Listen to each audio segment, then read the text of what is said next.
구체적으로 풀어드립니다. 3인칭 시사시점. 장예찬 청년재단 이사장, 권지웅 전 더불어민주당 비대위원 두 분과 함께 풀어나가겠습니다. 두 분 안녕하세요. 안녕하세요. 네, 지금 3인칭 시사시점 유튜브로 생중계되고 있으니까요. 유튜브 MBC 라디오 시사 채널로도 함께해 주시면 감사하겠습니다. 먼저 권지웅 전 비대위원께서 가져오신 뉴스 어떤 것입니까? 네, 뭐 제가 말씀 안 드려도 많이들 아실 것 같은데요. 네. 윤석열 대통령께서 해외 순방 중에 했었던 비속어와 관련된 논란이고 네. 그리고 이어서 오늘 윤석열 대통령께서 도스태핑에서 이 문제와 관련된 언급을 하셨어요. 네, 내용은 출근길 문답. 네, 사실과 다른 보도로 동맹을 훼손하는 건 국민을 위협에 빠뜨리는 일이라고 규정하셨습니다. 근데 네. 저는 이것 역시 논란이 더 커지게 되는 어떤 해명이라는 생각이 드는데요. 네. 이와 관련해서 좀 이야기 드려보려고 합니다. 사실과 다른 보도라는 것 어떤 부분이 사실과 다르다는 것입니까? 일단 막 구체적으로 명기하시진 않았는데 네. 지금 김은혜 홍보수석께서 이야기하셨던 것과 연결해 보면 음성이 바이든이라고 말하는 게 아니라 날리면이라고 말하는 걸로 사실 네. 들린다. 그리고 뭐 이제 여러 가지 분석을 했을 때 그럴 수 있다라고 하시면서 그 전에 이제 보도되었던 것이 되려 뭐 국익을 해치거나 아니면 미국과의 관계를 흐트리는 어떤 역할을 하고 있다라고 지적하신 것 같아요. 네. 근데 저는 예를 들면 뭐 정치 사안이라고 하는 게 국민들이 하기 어려운 정보를 가지고 다투는 일이 많습니다. 네. 혹은 아니면 사실관계가 되게 복잡해서 국민들 스스로가 판단하시기 좀 어려운 부분이 있는 경우도 있고요. 꽤 그런 일이 많죠. 근데 네. 이 경우에는 지금 공유되고 있는 영상이 사실은 실시간 중계되었던 영상 원본이지 않습니까? 네. 그리고 그 음성이라고 하는 게 그렇게 복잡한 것은 아니고 사실 핵심이 되는 사안 역시나 이게 바이든이라고 말하는 것인지 아니면 날리면이라고 말하는 것인지가 핵심인 것 같습니다. 그래서 여러 평론이 있지만 사실 국민들 스스로가 이미 판단을 하고 계시고 판단을 하셨다고 생각합니다. 네.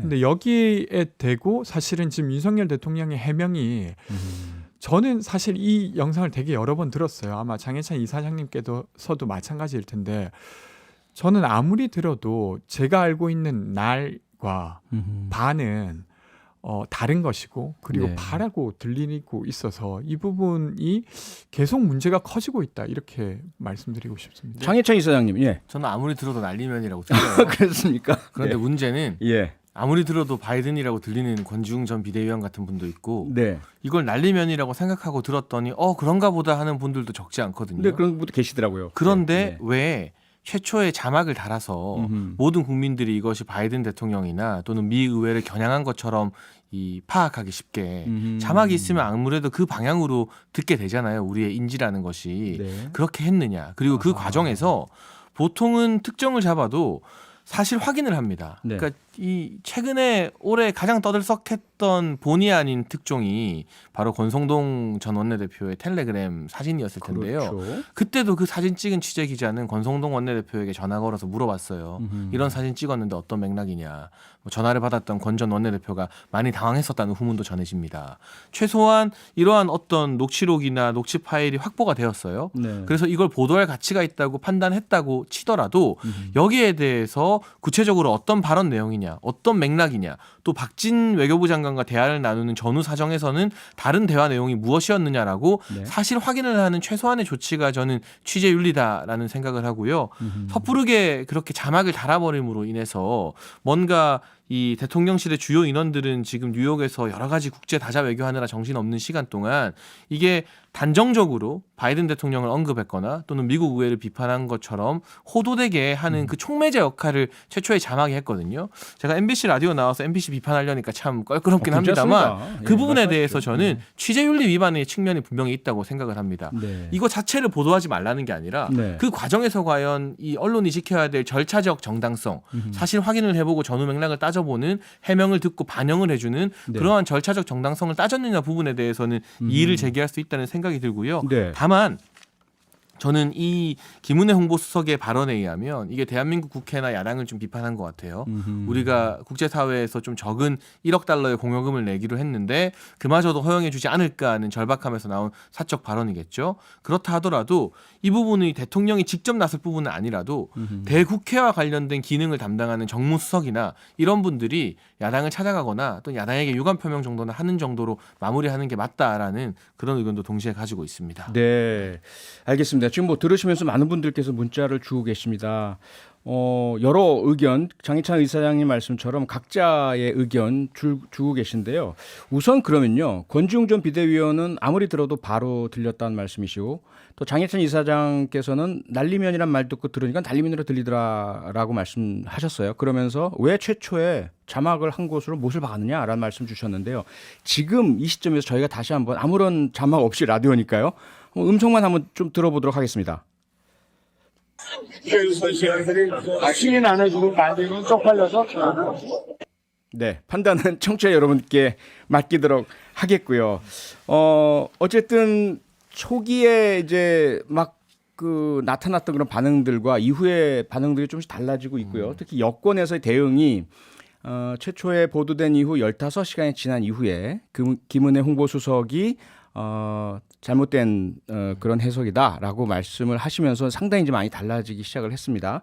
권지웅 비대위원 어떻습니까? 여권에서 나온 반응들 점차 강도도 좀 세워져 가고 있는 것 같고요. 어떻게 보고 계세요? 저는 그 주말부터 이 일련의 일들을 보면서 예. 제가 그때 있었던 건 아니지만 4.4.5입 개헌이라고. 아하. 그러니까 사실은 이제 정적수가 한 명 모자랐습니다. 네. 그건 민주당에서 이낙연 전 대표 떨어뜨릴 때 했던 거 아닌가요? 아니요. 4.5입은? 그러니까 네. 4.4.5입 개헌은 이제 이승만 정권 이승만 당시에 정부가 이제 한국전쟁 한 번 더 당시에 있었죠? 이제 예. 중임을 초대 대통령에 한해서는 중임을 뭐 할 수 있게 한다. 요걸 개헌을 네. 하려고 했는데 예. 한 명이 모자랐던 거예요. 네. 근데 어쨌든 한 명이 모자라서 개헌을 못 하니까 그것을 어떻게든 해보려고 갑자기 뭐 서울대학교 수학학회장 교수가 나타나고 이렇게 해서 네. 결국 이제 137명이 됐어야 되는데 136명밖에 안 되었는데 그게 이제 뭐 203명이 제적이었는데 예. 그 중에 3분의 1을 하면 뭐 200 뭐 예를 들면 126.333이어서 예. 이것을 반올림하면 네. 126명만 있어도 된다. 뭐 이런 식의 논리였어요. 맞습니다. 예. 근데 그렇게 해서 개헌을 하긴 했지만 사실 두고두고 한국의 흑역사가 되었습니다. 그렇죠. 저는 마찬가지 일처럼 좀 느껴지긴 해요. 지금 당장은 뭐 어떻게든 우기고 네. 이것이 다르게 들린다라고 하면 어떨지 모르겠지만 실제로 뭐 날이라는 말이랑 바라는 말이 음성상 다르다는 것을 전제한다고 하면 저는 나중에 돌이켜보면 아주 큰 흑역사가 될 거라는 생각이 듭니다. 그리고 또 하나 더는 네. 어쨌든 김은혜 홍보수석이 인정했던 한국 국회의원들을 두고 윤석열 대통령께서 비속어를 써서 사실 비하했어요. 그러니까 의회주의자라고 자칭했지만 실제로는 사적인 공간에서는 아주 쉽게 의원들을 욕보이고 있었던 것이죠. 저는 뭐 앞뒤가 다른 윤석열 대통령의 모습이 적나라하게 드러난 게 아닌가 싶습니다. 만약 김은혜 홍보수석의 말이 맞다면 네. 네. 근데 최근에 예. 민주당 하는 걸 보면요. 예. 이게 대정부 질의나 국회에서 하는 걸 보면 기승전 김건희 여사라는 말을 할 수밖에 없잖아요. 그리고 뭐 제가 이번 주제로도 준비했지만 아주 간단한 국방 예산 같은 경우도 400억씩 틀리게 말하는 서영교 의원이나 그걸 그대로 받아서 이야기하는 이재명 대표나 네. 그러니까 우리 국민들이 뭐 꼭 민주당뿐만은 아니지만 국회에 대한 신뢰도가 굉장히 낮은 건 사실이에요. 국회를 경험하지 않은 분들은 그런 관점에서 네. 지금 대다수의 어떤 선진국이나 주요 국가들이 10억 달러 이상의 공여금을 약속하고 있는데 우리는 1억 달러거든요.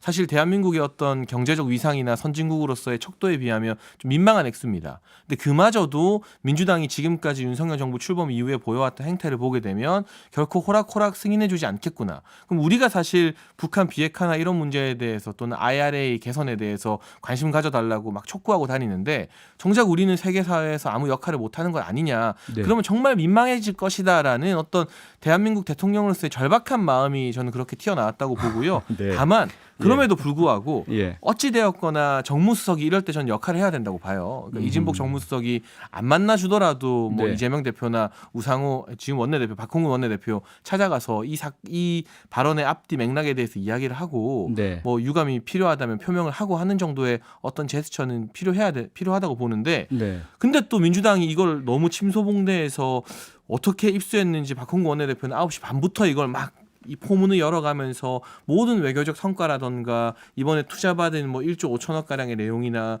통화 스와프, IRA 개선에 대한 여러 가지 이야기들 다 묻어버리면서 외교 라인 문책해라, 외교 인사 바꿔라고 하고 있거든요. 네. 아니 멀쩡한 800억짜리 개성 연락사무소 건물 와르르 대포 맞고 무너졌을 때 문재인 정부에서 통일 라인이나 안보 라인 한 명이라도 교체된 적이 있습니까?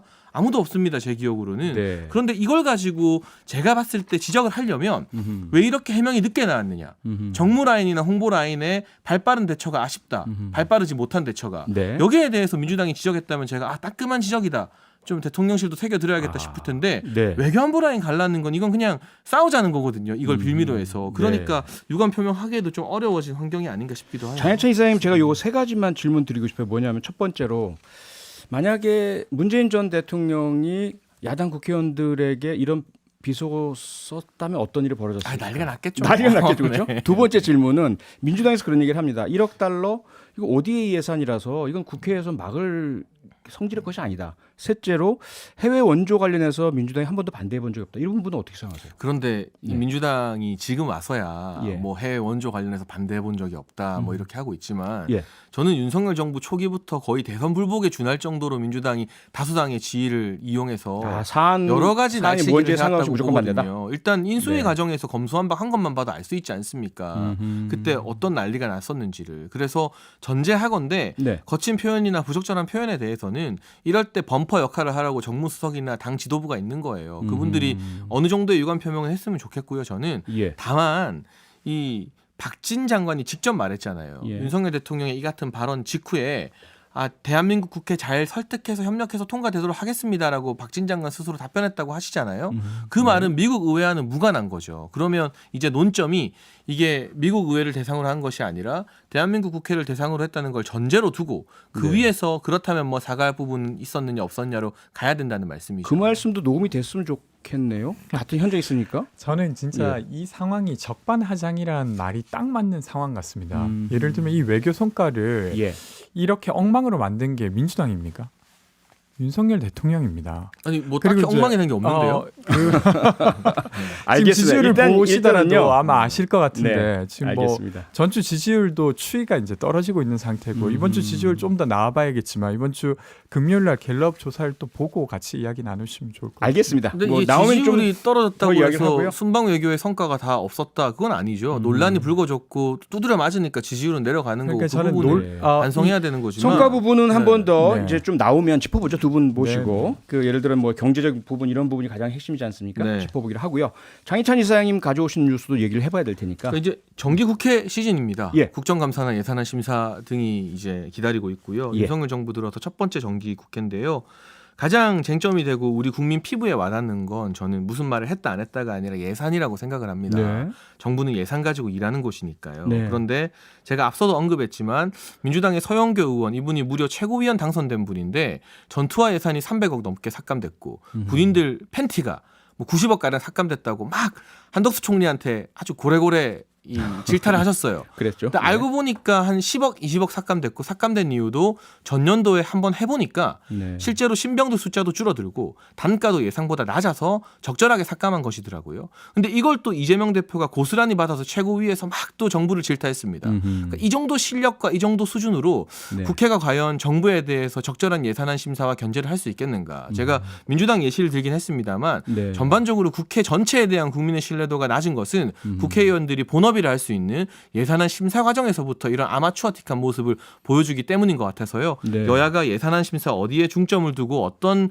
식으로 전개될지 한번 알아보는 게 의미 있겠다 싶어서 이 뉴스를 선정했습니다. 네. 권지웅 비대위원님 예산이 가장 중요한데 야당 의원들 너무 실수도 많고 잘 못하는 것 같다. 어떻게 보세요? 저는 야당 그리고 민주당이라 하더라도 실수하면 이렇게 따끔하게 지적해 주셨으면 좋겠습니다. 네. 그래야 이제 국민들이 제대로 알게 되는 거잖아요. 네. 근데 이런 일은 사실 정부 여당에도 많이 있었어요. 윤석열 대통령께서 이번에 청와대 이전할 때 얼마 든다고 하셨습니까? 대통령실 이전할 때 한 490억 정도 든다고 하셨는데 네. 계속 올라가고 있어요. 대통령께서 직접 발표하시는 내용이었는데도 그 정도 예측을까지밖에 못했다는 게 말이 안 되고 지금도 예측을 안 하시거나 아니면 알고 계시지만 발표하지 않는 것 같은데 이런 거라든지 그리고 이번에 약자와의 동행 이런 이야기를 하시면서 사실 지하방에 침수된 어떤 이분들에 대한 대책 내겠다고 하셨지만 그분들이 새로 이전할 수 있는 국정임대주택 예산을 4조 이상 삭감하셨어요. 그러니까 앞뒤가 다른 행동을 하고 있죠. 물론 꼭 공공임대주택이 아니라 다른 방식으로 이 문제를 해결하신다고 하면 그 역시 환영할 만한 일이지만 그렇게 해법이 보이지 않습니다. 그러니까 이런 것들은 주고받으면서 국민들이 보기에도 야, 이 말은 여기가 맞네. 저 말은 아니라 저쪽이 맞네. 이런 이야기를 주고받아야 되는 것 같아서 네. 그냥 이런 일이 있었다고 그냥 야당 전체를 이렇게 폄하하시는 건 저는 적절하지 않은 것 같아요. 방금 전에도 예를 들면 만약에 야당 의원이 어떤 실수를 하면 야당 의원 전체가 이 땡땡 놈들이라고 불려져도 되는 건 아니잖아요. 그러니까 마찬가지로 네. 저희가 윤석열 대통령이 정말 사실은 어떤 엉뚱한 실수를 했다고 해서 윤석열 대통령을 되게 비하하거나 이래서는 안 되는 거랑 저는 똑같다고 생각해요. 아니 벌써 거기에 이제 그 철험에 속해 있는 김승원 의원인가요? 판사 출신의 그분은 뭐 임기를 다 채우지 못할 수도 있다는 어마무시한 발언까지 하는데 네. 그게 사실 이 땡땡보다 더 이 대통령이나 여당 그리고 이 대통령을 뽑아준 국민을 모독하는 발언인 것이죠. 수위로 따지자면요. 그리고 제가 전제한 것처럼 이 서영교 의원이나 이 발언을 여과 없이 그대로 최고위에서 지는 이재명 대표나 수준 미달인데 야당만의 문제가 아니라 국회 전반적인 신뢰 저하의 문제라고 서두에 말씀을 드렸습니다. 그러니까 네. 여당이나 정부 같은 경우도 예산을 쌀 때 정신 차려야 되는데 예. 그 부분에 대해서는 신뢰가 전혀 담보가 돼 있지 않은 것 같고요. 네. 공공임대주택에 대해서는 한 말씀 드려야 될 게 네. 오늘도 주요 언론에서 보도한 거 보면요. 지금 5년 넘게 공실로 돼 있는 공공임대주택이 수백 채라고 하고 지금 1년 이상 공실인 공공임대주택은 우리가 생각하는 것보다 그 비율이 훨씬 더 많다는 보도가 계속 나오고 있습니다. 네. 무조건 일률적으로 공공임대주택 지어서 이거 들어가서 사세요라고 하는 게 주거 약자들에게 이 딱 맞는 대안이 아닐 수도 있다라는 것. 그렇기 때문에 윤석열 정부의 부동산 정책 부분에 있어서 공공임대주택 예산이 삭감된 걸 약자와 동행하지 않는 것이라고 판단하는 건 조금 섣부른 진단이라고 봅니다. 네. 이야기 좀 드려야 예, 될 것 말씀하십시오. 같은데 예. 공공임대주택이 장기 공실이 되는 경우에는 두 가지 경우가 있어요. 하나는 공공임대주택을 일괄 입주시키기 때문에 사실 비어 있는데도 입주를 안 받고 있어서 비는 경우가 있습니다. 또 하나는 공공임대주택이라 하더라도 되게 열악한 경우가 많이 있어요. 그러니까 예를 들면 어디 단독에 반지하 정도의 공공임대주택이 공급된다고 하면 그 주택은 배당을 받아도 사실 안 들어가게 되는 것입니다. 그러니까 그런 문제를 해결하려고 해도 돈이 역시나 필요하고 입주자를 상시로 받으려고 해도 역시나 돈이 더 필요한 것입니다. 네. 그러니까 그것 때문에 예산을 깎아도 된다. 심지어 10년 사이에 가장 최대로 예산을 많이 깎았어요. 그러면서 어쨌건 이 반지하 문제를 해결하겠다. 저는 앞뒤가 안 맞다고 생각하고요. 네. 또 하나 더는 방금 앞서 이야기하신 대로 사실은 비판을 하면서 뭔가 걱정하는 척 하면서 비판하는 거 적절하지 않다고 하실 수도 있습니다. 근데 비하하는 것과 예를 들면 임기를 못 채울 것 같다라고 약간 우회해서 비판하는 건 전혀 질적으로 다른 문제예요. 이게 후자가 훨씬 더 심각한 문제 아닌가요?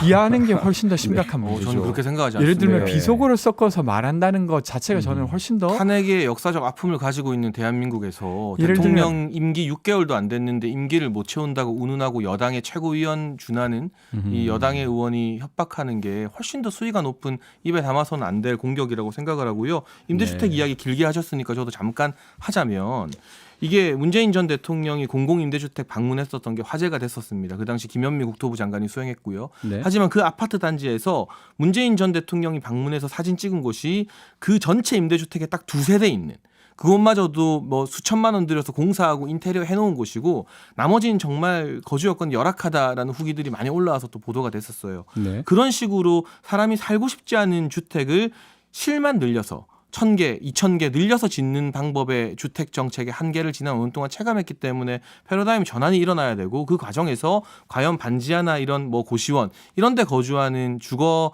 좀 열악한 계층들에 대한 대책이 과연 추가됐는지 아닌지는 예산안이 나오고 나서 보고 판단을 해야죠. 그러니까 아직까지 나온 건 없다.